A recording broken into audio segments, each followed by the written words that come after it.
أنس رضي الله عنه বলেন রাসূলুল্লাহ সাল্লাল্লাহু আলাইহি ওয়াসাল্লাম ইরশাদ করেছেন আল্লাহ তাআলা রাস্তায় এক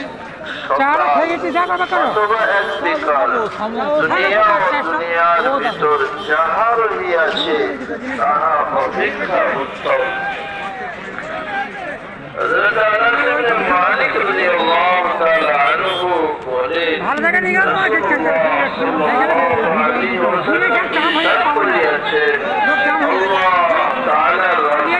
এক সকাল অথবা এক বিকাল দুনিয়া দুনিয়ার ভিতর যাহা রহিয়াছে তাহা অপেক্ষা উত্তম।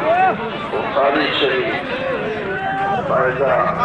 অর্থাৎ দুনিয়া দুনিয়ার ভিতর যাহা আছে তাহা সম্পূর্ণ যদি আল্লাহ তাআলার রাস্তায় খরচ করিয়া দেওয়া হয় তবুও আল্লাহ তাআলার রাস্তায় এক সকাল বা এক বিকাল অপেক্ষা আজর ও সওয়াবের কারণ হয়ে।